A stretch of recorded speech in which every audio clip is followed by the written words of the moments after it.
ਸਾਡੇ ਚੈਨਲ ਤੇ ਹੋਰ ਨਵੀਆਂ ਤੇ ਤਾਜ਼ਾ ਨਿਊਜ਼ ਦੇਖਣ ਲਈ ਸਾਡੇ ਸੱਚ ਦੇ ਪਹਿਰਾ ਟੀਵੀ ਚੈਨਲ ਨੂੰ ਸਬਸਕ੍ਰਾਈਬ ਕਰੋ ਅਤੇ ਇਸ ਦੇ ਨਾਲ ਹੀ ਦਿੱਤੇ ਗਏ ਬੈਲ ਆਈਕਨ ਨੂੰ ਦਬਾਓ। ਧੰਨਵਾਦ। ਸਰਕਾਰੀ ਕਿਰਤੀ ਕਾਲਜ ਨਿਹਾਲ ਪਾਤਣਾ ਵਿਖੇ ਲੋਕ ਸੇਵਾਵਾਂ ਚੰਡੀਗੜ੍ਹ ਅਤੇ ਪੰਜਾਬੀ ਯੂਨੀਵਰਸਿਟੀ ਪਟਿਆਲਾ ਦੇ ਦਿਸ਼ਾ ਨਿਰਦੇਸ਼ਾਂ ਅਨੁਸਾਰ college principal professor Amarjit Singh ਦੀ ਅਗਵਾਈ ਹੇਠ NSS ਵਿਭਾਗ ਅਤੇ NCC ਵਿਭਾਗ ਵੱਲੋਂ ਆਜ਼ਾਦੀ ਅੰਮ੍ਰਿਤ ਮਹੋਤਸਵ ਅਧੀਨ ਸੰਵਿਧਾਨ ਦਿਵਸ ਮਨਾਇਆ ਗਿਆ। ਇਸ ਮੌਕੇ NSS ਪ੍ਰੋਗਰਾਮ ਅਫਸਰ ਪ੍ਰੋਫੈਸਰ ਰਮਨਜੀਤ ਕੌਰ ਨੇ ਕਿਹਾ ਕਿ ਆਜ਼ਾਦੀ ਦਾ ਅੰਮ੍ਰਿਤ ਮਹੋਤਸਵ ਪ੍ਰਗਤੀਸ਼ੀਲ ਭਾਰਤ ਦੇ 75 ਸਾਲਾਂ ਅਤੇ ਇਸ ਦੇ ਲੋਕਾਂ ਦੇ ਸੱਭਿਆਚਾਰ ਅਤੇ ਉਪਲਬਧੀਆਂ ਦੇ ਗੌਰਵਸ਼ਾਲੀ ਇਤਿਹਾਸ ਨੂੰ ਮਨਾਉਣ ਅਤੇ ਯਾਦ ਕਰਨ ਲਈ ਮਨਾਇਆ ਜਾਂਦਾ ਹੈ। ਇਸ ਮੌਕੇ college principal professor Amarjit Singh ਨੇ ਵਿਦਿਆਰਥੀਆਂ ਨੂੰ ਸੰਵਿਧਾਨ ਦਿਵਸ ਤੇ ਮੁਬਾਰਕਬਾਦ ਦਿੰਦਿਆਂ ਕਿਹਾ ਕਿ 26 ਨਵੰਬਰ 1949 ਨੂੰ ਸੰਵਿਧਾਨ ਸਭਾ ਨੇ ਅਪਣਾਇਆ ਸੀ ਅਤੇ 26 ਜਨਵਰੀ 1950 ਨੂੰ ਲਾਗੂ ਕੀਤਾ ਗਿਆ ਸੀ।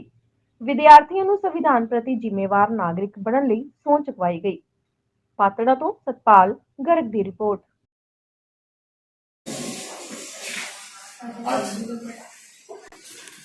ਸਾਡੇ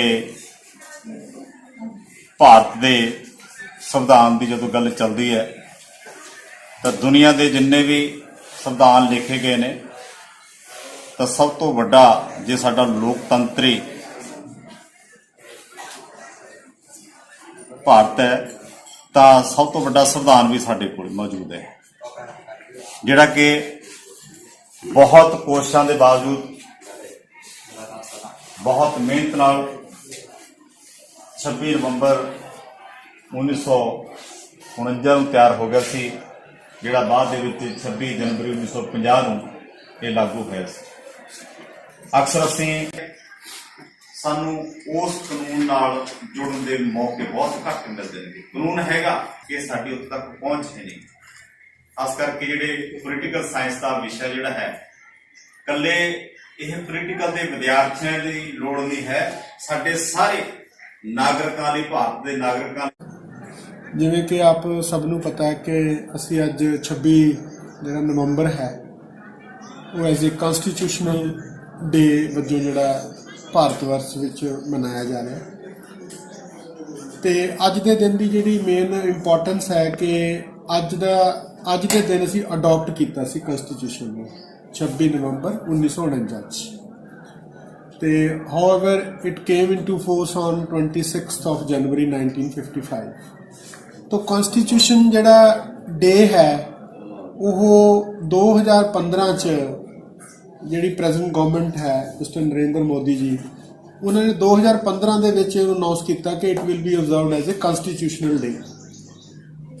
ਪਹਿਲਾਂ ਇਹ ਨੈਸ਼ਨਲ ਲਾਅ ਡੇ ਦੇ ਵਜੋਂ ਮਨਾਇਆ ਜਾਂਦਾ ਸੀ। 26 ਜਿਹੜਾ ਨਵੰਬਰ 1949 ਇਹਨੂੰ ਲਾਅ ਡੇ ਦੇ ਵਜੋਂ ਨੈਸ਼ਨਲ ਲਾਅ ਡੇ ਮੰਨਿਆ ਜਾਂਦਾ ਸੀਗਾ ਤੇ 2015 ਔਨਵਰਡਸ ਤੋਂ ਅਸੀਂ ਇਹਨੂੰ ਕਨਸਟੀਟਿਊਸ਼ਨਲ ਡੇ ਵਜੋਂ ਮਨਾਇਆ ਜਾ ਰਿਹਾ ਤੇ ਇਸ ਦੇ ਜਿਹੜੇ ਇਸ ਨੂੰ ਕਮੈਮੋਰੇਟ ਕੀਤਾ ਸੀਗਾ ਕਿ ਡਾਕਟਰ BR ਅੰਬੇਡਕਰ ਜਿਹੜੇ ਕਿ ਕਨਸਟੀਟਿਊਐਂਟ ਅਸੈਂਬਲੀ ਸੀਗੀ ਜਿਹੜੀ ਜਾਂ ਡਰਾਫਟਿੰਗ ਕਮੇਟੀ ਦੇ ਚੇਅਰਮੈਨ ਸੀਗੇ, ਜਿਨ੍ਹਾਂ ਨੇ ਸਾਰਾ ਡਰਾਫਟ ਕਰਕੇ ਇਹਨੂੰ ਇੱਕ ਬੁੱਕ ਦੀ ਫਾਰਮ ਦੇ ਵਿੱਚ ਕਨਸਟੀਟਿਊਸ਼ਨ ਨੂੰ ਜਿਹੜਾ ਸਾਡੇ ਕੰਟਰੀ ਦੇ ਬਾਰੇ ਰੂਲਸ ਐਂਡ ਰੈਗੂਲੇਸ਼ਨ ਹੈ, ਰਾਈਟਸ ਦੀ ਗੱਲ ਕਰਦੇ ਹੈ, ਜੇ ਐਜੂਕੇਸ਼ਨ ਦੀ ਗੱਲ ਕਰਦੇ ਹੈ ਤੇ ਉਹਨਾਂ ਸਾਰਿਆਂ ਬਾਰੇ ਇਹ ਜਿਹੜੀ ਚੀਜ਼ ਸਾਨੂੰ ਜਾਣਕਾਰੀ ਦਿੰਦੀ ਹੈ। ਤੋ ਬੇਸਿਕਲੀ ਇਹ ਲਾਅ ਨੂੰ ਡੀਲ ਕਰਦਾ ਕਿ ਕਿਹੜੇ ਸਮੇਂ ਦੇ ਵਿੱਚ ਕਿਸ ਤਰੀਕੇ ਦੇ ਨਾਲ ਕਿਸ ਸਿਚੁਏਸ਼ਨ 'ਚ ਅਸੀਂ ਫੋਲੋ ਕਰਨੀ ਹੈ ਔਰ ਕਿਸ ਤਰੀਕੇ ਦੇ ਨਾਲ ਅਸੀਂ ਮੂਵ ਕਰਨਾ ਹੈ। ਤੋ ਅੱਜ ਦੇ ਦਿਨ ਦੀ ਜਿਹੜੀ ਬਹੁਤ ਵੱਡੀ ਇੰਪੋਰਟੈਂਸ ਹੈ ਤੇ ਇਸ ਨੂੰ ਇਸੇ ਕਰਕੇ ਜਿਹੜਾ ਹੈ ਉਹ ਮੇਨ ਜਿਹੜਾ ਪਰਪਸ ਹੈ ਇਸ ਦਿਨ ਦਾ ਕਿ to spread awareness about the constitution, ਕਿਉਂਕਿ ਨਾਰਮਲੀ ਜਿਹੜੇ ਪੋਲੀਟੀਕਲ ਸਾਇੰਸ ਦੇ ਬੱਚੇ ਨੇ ਉਹੀ ਕਨਸਟੀਟਿਊਸ਼ਨ ਬਾਰੇ ਪੜ੍ਹਦੇ ਨੇ ਜਾਂ the students who are preparing for the civil services examination ਦੇ ਸਟੱਡੀ ਅਬਾਊਟ ਦਾ ਕਨਸਟੀਟਿਊਸ਼ਨ। ਤਾਂ ਮੇਰੇ ਹਿਸਾਬ ਨਾਲ ਕਨਸਟੀਟਿਊਸ਼ਨਲ ਜਿਹੜਾ ਹੈ ਜਾਂ ਸਾਡਾ ਇਹ ਸੰਵਿਧਾਨ ਹੈ ਇਹ ਸਾਨੂੰ ਜ਼ਰੂਰ ਪੜ੍ਹਨਾ ਚਾਹੀਦਾ ਹੈ, ਇਹਦੇ ਬਾਰੇ ਸਾਨੂੰ ਜਿਹੜੀ ਹੈ ਪੂਰੀ ਨੌਲੇਜ ਹੋਣੀ ਚਾਹੀਦੀ ਹੈ। ਜੇ ਅਸੀਂ ਰਾਈਟ ਟੂ ਐਜੂਕੇਸ਼ਨ ਦੀ ਗੱਲ ਕਰਦੇ ਹਾਂ, 14 ਸਾਲ ਦੇ ਬੱਚੇ ਦੀ ਜਿਹੜੀ ਹੈ ਰਾਈਟ ਟੂ ਐਜੂਕੇਸ਼ਨ ਹੈ, ਉਸ ਤੋਂ ਬਾਅਦ ਹਾਇਰ ਐਜੂਕੇਸ਼ਨ ਹੈ ਤੇ you can pursue any religion, ਤੁਸੀਂ ਕੋਈ ਵੀ ਲੈਂਗੁਏਜ ਬੋਲ ਸਕਦੇ ਹੋ, ਹੈ ਨਾ, ਇਨ ਦਾ ਫਰੇਮ ਇੱਕ ਸੈਟ ਲਿਮਿਟਸ ਹੈਗੀਆਂ ਨੇ, ਹੈ ਨਾ। ਜਿਵੇਂ ਅਸੀਂ ਕਲਾਸ ਦੇ ਵਿੱਚ ਕਹਿੰਦੇ ਹਾਂ ਕਿ ਜੇ ਕਲਾਸ 9 ਵਜੇ ਲੱਗਦੀ ਹੈ ਤਾਂ 9 ਵਜੇ you should enter in the class ਤੇ 9:45 ਤੱਕ ਇੱਕ ਟੀਚਰ ਪੜ੍ਹਾ ਰਿਹਾ आराम नाल बैठना है, सुनना है, सारा कुछ। तो एक रूल्स एंड रेगूलेशंस की बुक है साडी जिहड़ी है कॉन्स्टिट्यूशन। तो ये मैं फील करदा कि सारे बच्चों को ये बारे पढ़ना चाहिए, इस तो सीखना चाहिए। बहुत सारिया चीज़ां जिहड़ियां असीं इहदे विचों सिੱਖਦੇ ਹਾਂ। तो नॉर्मल असीं देखिया कि तुसीं कोई भी रिलीजन प्रैक्टिस कर सकते हो, कोई उहदे ते बार नहीं है, ठीक है। और तुसीं किते भी मूव करके जा सकते हो, थ्रू द कंट्री मूव कर सकते हो, पर उहदे च सर्टन रिस्ट्रिक्शंस हैं, जिहड़े कुछ डूज हैं, कुछ डोंट्स है। जिवें राइट टू इक्वालिटी है, ठीक है, राइट टू एजुकेशन है, तो ये राइट टू रिलीजन है, right to freedom of speech है। पर इसका मतलब ये नहीं है कि ये राइट टू बेटे लास्ट फ्रीडम ऑफ स्पीच ये हैगी है कि ਅਸੀਂ जो मर्जी एक दूजे ਨੂੰ ਫਾਊਲ ਲੈਂਗੁਏਜ ਬੋਲਾਂਗੇ ਜਾਂ ਕਿਸ ਤਰੀਕੇ ਨਾਲ, ਉਹ ਉਹਦੇ ਚ ਨਹੀਂ ਹੈ।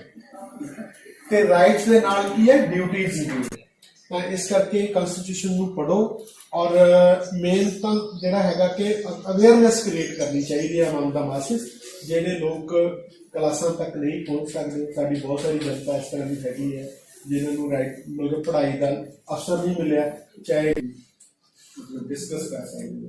तो इस नूं जिहड़ा है 2015 ਦੇ ਵਿੱਚ ਮੁੰਬਈ ਦੇ ਵਿੱਚ ਇੰਦੂ ਮਿਲਸ ਹੈ ਜਗ੍ਹਾ ਦਾਦਰ ਮੁੰਬਈ ਦੇ ਵਿੱਚ, ਜਿੱਥੇ ਬੀ ਆਰ ਅੰਬੇਡਕਰ ਸਾਹਿਬ ਜੀ ਦਾ ਜਿਹੜਾ ਹੈ ਸਟੈਚੂ 450 ਫੁੱਟ ਉੱਚਾ ਸਟੈਚੂ ਜਿਹੜਾ ਹੈ ਉਹ ਲਗਾਇਆ ਗਿਆ ਹੈ। ਤੇ ਅਸੀਂ ਵੀ ਇੱਕ ਛੋਟਾ ਜਿਹਾ ਉਪਰਾਲਾ ਕੀਤਾ ਸੀ ਵੀ ਰਲ ਕੇ ਚਲੋ ਅੱਜ ਕਨਸਟੀਟਿਊਸ਼ਨ ਡੇ ਮਨਾਈਏ, ਤੇ ਤੁਸੀਂ ਪੋਸਟਰ ਵੀ ਬਣਾਏ ਨੇ, ਤੇ ਨਾਲ ਹੀ ਅਸੀਂ ਹੁਣ ਸਾਰੇ ਸੌਂ ਚੱਕਾਂਗੇ ਅਬਾਊਟ ਦਾ ਪ੍ਰੀਐम्बल ਦੀ, ਤੇ कि हम भारत के लोग भारत को एक संपूर्ण प्रभुत्व संपन्न समाजवादी धर्मनिरपेक्ष लोकतंत्रात्मक गणराज्य बनाने के लिए तथा उसके समस्त नागरिकों को सामाजिक आर्थिक और राजनीतिक न्याय विचार अभिव्यक्ति विश्वास धर्म और उपासना की स्वतंत्रता प्रतिष्ठा और अवसर की समता प्राप्त करने के लिए तथा उन सब में व्यक्ति की गरिमा और राष्ट्र की एकता और अखंडता सुनिश्चित करने वाली बंधुता बढ़ाने वाली दृढ़ संकल्प होकर अपनी संविधान सभा में आज तारीख 26 नवंबर 1949 को फतेह द्वारा इस संविधान को अंगीकृत अधिनियमित और आत्मार्पित करते हैं। धन्यवाद। ਇਸ ਦੇ ਮੌਕੇ ਤੇ ਵਿਸ਼ੇਸ਼ ਮਹਿਮਾਨ ਦੇ ਤੌਰ ਤੇ ਪਹੁੰਚੇ ਸਾਡੇ ਅੱਜ ਦੇ ਸਾਡੇ ਕਾਲਜ ਦੇ ਪ੍ਰਿੰਸੀਪਲ ਸਰ, ਪੰਜਾਬੀ ਡਿਪਾਰਟਮੈਂਟ ਦੇ ਪ੍ਰੋਫੈਸਰ ਗੁਰਜੀਤ ਸਰ ਔਰ ਹਿੰਦੀ ਡਿਪਾਰਟਮੈਂਟ ਤੋਂ ਪ੍ਰੋਫੈਸਰ ਜਗਦੀਸ਼ ਸਿੰਘ ਜੀ ਔਰ ਹਿਸਟਰੀ ਡਿਪਾਰਟਮੈਂਟ ਤੋਂ ਪ੍ਰੋਫੈਸਰ ਬਲਕਾਰ ਸਿੰਘ ਜੀ। ਇਹਨਾਂ ਸਭ ਦਾ ਮੈਂ ਅੱਜ ਇਸ ਪ੍ਰੋਗਰਾਮ ਵਿੱਚ ਪਹੁੰਚਣ ਤੇ ਬਹੁਤ-ਬਹੁਤ ਧੰਨਵਾਦ ਕਰਦੀ ਹਾਂ ਔਰ ਸਾਰੇ ਵਿਦਿਆਰਥੀਆਂ ਦਾ ਬਹੁਤ-ਬਹੁਤ ਧੰਨਵਾਦ ਕਰਦੀ ਹਾਂ।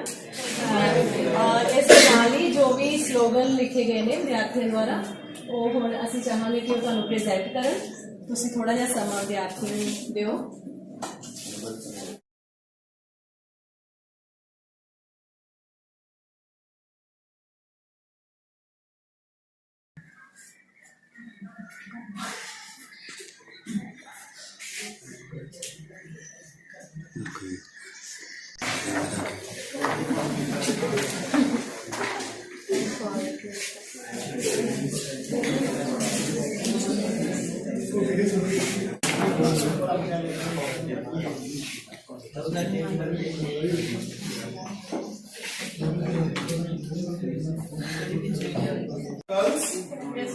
ਕੁੜੀਆਂ ਨੂੰ ਇਕਨੋਮਿਕਲੀ ਇੰਡੀਪੈਂਡੈਂਟ ਹੋਣਾ ਬਹੁਤ ਜ਼ਰੂਰੀ ਹੈ।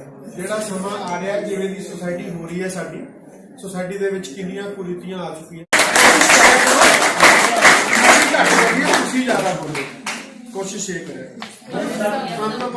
ਅੱਜ ਦਾ ਜਿਹੜਾ ਦਿਨ ਹੈ 26 ਨਵੰਬਰ ਉਹ ਥਰੂ ਦਾ ਕੰਟਰੀ ਜਿਹੜਾ ਹੈ ਉਹ ਕਨਸਟੀਟਿਊਸ਼ਨਲ ਡੇ ਦੀ ਵਜੋਂ ਮਨਾਇਆ ਜਾਂਦਾ ਹੈ।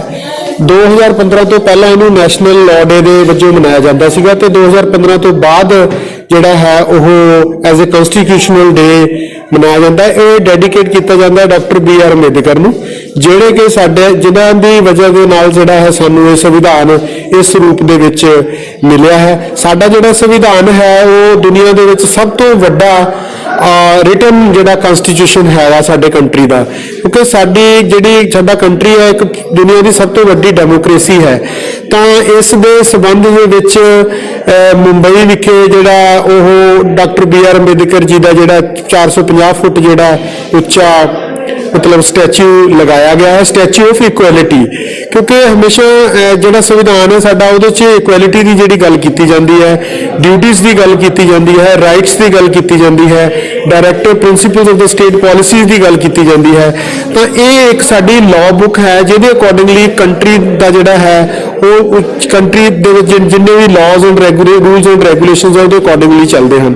ਤਾਂ ਸਾਡੇ ਵਿਦਿਆਰਥੀਆਂ ਨੇ ਜਿਹੜਾ ਇਸ ਵਿੱਚ ਵੱਧ ਚੜ੍ਹ ਕੇ ਹਿੱਸਾ ਲਿਆ ਹੈ, ਬੱਚਿਆਂ ਨੇ ਪੋਸਟਰ ਬਣਾਏ ਨੇ। ਉਸ ਤੋਂ ਬਾਅਦ ਅਸੀਂ ਇਹਨਾਂ ਦਾ ਆਨਲਾਈਨ ਕੁਇਜ਼ ਵੀ ਬੱਚਿਆਂ ਨੇ ਮਤਲਬ ਅਟੈਂਡ ਕੀਤਾ ਹੈ ਤੇ ਬੱਚਿਆਂ ਨੂੰ ਸਰਟੀਫਿਕੇਟ ਮਿਲੇ ਨੇ। ਉਸ ਦੇ ਨਾਲ ਹੀ ਅਸੀਂ ਸਟੂਡੈਂਟਸ ਨੂੰ ਇਸ ਦੀ ਪ੍ਰੀਐਮਬਲ ਦੀ ਸਹੁੰ ਚੁਕਾਈ ਗਈ ਹੈ ਕਿ they will remain true towards the constitution of India. ਤੇ ਇੱਕ ਛੋਟਾ ਜਿਹਾ ਪ੍ਰੋਗਰਾਮ ਸੀਗਾ ਜਿਹਦੇ ਵਿੱਚ ਸਾਡੇ ਵਿਦਿਆਰਥੀਆਂ ਨੇ ਭਾਗ ਲਿਆ, ਸਾਡੇ ਟੀਚਰ ਸਾਹਿਬਾਨ ਨੇ ਕੁਝ ਐਕਸਪਲੇਨੇਸ਼ਨਸ ਦੇ ਨਾਲ ਜਿਹੜਾ ਬੱਚਿਆਂ ਨਾਲ ਕਨਸਟੀਟਿਊਸ਼ਨ ਡੇ ਦੀ ਜਿਹੜੀ ਇੰਪੋਰਟੈਂਸ ਵਿਦਿਆਰਥੀਆਂ ਨਾਲ ਡਿਸਕਸ ਕੀਤੀ ਹੈ। ਤੇ ਇਹ ਇੱਕ ਬਹੁਤ ਵਧੀਆ ਪ੍ਰੋਗਰਾਮ ਹੈ ਛੋਟਾ ਬੱਚਿਆਂ ਨੂੰ ਜਿਵੇਂ ਕਿ ਇੱਕ ਅਵੇਅਰਨੈਸ ਕ੍ਰੀਏਟ ਕਰਨ ਵਾਸਤੇ। ਤੇ ਮੈਂ ਸਾਰੇ ਸਟੂਡੈਂਟਸ ਦਾ, ਮੇਰੇ ਟੀਚਰ ਸਾਹਿਬਾਨ ਦਾ, ਜਿਨ੍ਹਾਂ ਨੇ ਛੋਟੇ ਜਿਹੇ ਸੱਦੇ ਦੇ ਉੱਤੇ ਜਿਹੜਾ ਹੈ ਇਹ ਪ੍ਰੋਗਰਾਮ ਨੂੰ ਵੱਧ ਚੜ੍ਹ ਕੇ ਜਿਹਦੇ 'ਚ ਹਿੱਸਾ ਲਿਆ ਤੇ ਇਸ ਨੂੰ ਕਾਮਯਾਬ ਬਣਾਇਆ, ਤੇ ਸਪੈਸ਼ਲੀ ਪ੍ਰੈਸ ਦਾ ਜਿਨ੍ਹਾਂ ਨੇ ਆ ਕੇ ਇਹ ਸਾਡੀ ਕਵਰੇਜ ਕੀਤੀ ਹੈ। I am highly thankful to all of you. ਤੇ 26 ਨਵੰਬਰ ਜਿਹੜੀ ਹੈ 26 ਨਵੰਬਰ ਦਾ ਜਿਹੜਾ ਕਨਸਟੀਟਿਊਸ਼ਨ ਡੇ ਹੈ ਮੈਂ ਸਾਰਿਆਂ ਨੂੰ ਇਹਦੀ ਵਧਾਈ ਦਿੰਦਾ ਹਾਂ। Thank you very much. आज मैं प्रोफेसर जगदीश सिंह, हिंदी विभाग, गवर्नमेंट कीर्ति कॉलेज न्याल से। सबसे पहले मैं सभी देशवासियों को आज संविधान दिवस के अवसर पर बधाई देना चाहता हूं। आज हमारे कॉलेज में हमारे प्रिंसिपल प्रोफेसर अमरजीत सिंह की अगुवाई में एक छोटा सा प्रोग्राम मनाया गया संविधान दिवस के अवसर पर। उसमें बच्चों को बहुमूल्य जानकारी दी गई, अधिकार और कर्तव्यों की एक रूपता और कर्तव्यों के पालन के लिए बड़े अच्छे तरीके से, और जो संविधान की शपथ में थोड़ी बहुत मुश्किल शब्दावली है उसको खोलकर व्याख्यात्मक रूप में बच्चों को समझाया गया। बहुत अच्छा लगा, बहुत बढ़िया प्रोग्राम हुआ। शुक्रिया। ਜਿਵੇਂ ਕਿ ਅੱਜ ਕਨਸਟੀਟਿਊਸ਼ਨ ਡੇ ਹੈ ਜਿਹੜਾ ਕਿ 26 ਨਵੰਬਰ ਨੂੰ ਮਨਾਇਆ ਜਾਂਦਾ ਹੈ, ਸਾਡੇ ਕਾਲਜ ਦੇ ਵਿੱਚ ਵੀ ਅੱਜ ਸਾਡੇ ਪ੍ਰਿੰਸੀਪਲ ਸਰ ਦੀ ਨਿਗਰਾਨੀ ਦੇ ਵਿੱਚ ਇਹ ਪ੍ਰੋਗਰਾਮ ਮਨਾਇਆ ਗਿਆ ਹੈ। ਅਸੀਂ ਅੱਜ ਕਨਸਟੀਟਿਊਸ਼ਨ ਡੇ ਸੈਲੀਬ੍ਰੇਟ ਕੀਤਾ ਹੈ। ਅੱਜ ਸਾਨੂੰ ਵੱਖ-ਵੱਖ ਵਿਸ਼ਿਆਂ ਤੇ ਲੈਕਚਰ ਦਿੱਤੇ ਗਏ ਹਨ। ਸਾਡੇ ਹਿਸਟਰੀ ਡਿਪਾਰਟਮੈਂਟ ਵੱਲੋਂ ਸਰ ਵੱਲੋਂ, ਸਾਡੇ ਹਿੰਦੀ ਡਿਪਾਰਟਮੈਂਟ ਦੇ ਸਰ ਵੱਲੋਂ ਲੈਕਚਰ ਦਿੱਤੇ ਗਏ। ਸਾਨੂੰ ਪ੍ਰਿੰਸੀਪਲ ਸਰ ਨੇ ਦੱਸਿਆ ਕਿ ਕਨਸਟੀਟਿਊਸ਼ਨ ਡੇ ਦਾ ਕੀ ਮਹੱਤਵ ਹੈ ਤੇ ਆਪਣਾ ਜਿਹੜਾ ਸੰਵਿਧਾਨ ਹੈ ਉਸ ਦੇ ਵਿੱਚ ਕਿੰਨਾ ਹੀ ਕੁਝ ਸਿੱਖਣ ਲਈ ਹੈ। ਉਸ ਦੇ ਵਿੱਚ ਅਗਰ ਡਿਊਟੀਜ਼ ਵੀ ਨੇ ਤੇ ਸਾਡੇ ਜਿਹੜੇ ਆਪਾਂ ਨੂੰ ਪਤਾ ਹੈ ਕਿ ਸਾਡੇ ਰਾਈਟਸ ਨੇ ਉਹ ਵੀ ਹੈ। ਰਾਈਟਸ ਦੇ ਨਾਲ ਸਾਨੂੰ ਸਰ ਨੇ ਵੀ ਦੱਸਿਆ ਕਿ ਅਗਰ ਸਾਡੇ ਰਾਈਟਸ ਹੈ ਤਾਂ ਸਾਡੇ ਕੁਝ ਡਿਊਟੀਜ਼ ਵੀ ਹੈ। ਇਹ ਨਹੀਂ ਕਿ ਸਾਨੂੰ ਸਿਰਫ ਆਪਣੇ ਰਾਈਟਸ ਲਈ ਲੜਨਾ ਚਾਹੀਦਾ, ਸਗੋਂ ਕਿ ਸਾਨੂੰ ਆਪਣੀ ਜਿਹੜੀ ਡਿਊਟੀਜ਼ ਨੇ ਉਹ ਵੀ ਨਿਭਾਉਣੀਆਂ ਚਾਹੀਦੀਆਂ। ਸਰ ਸਾਨੂੰ ਅੱਜ ਮੈਸੇਜ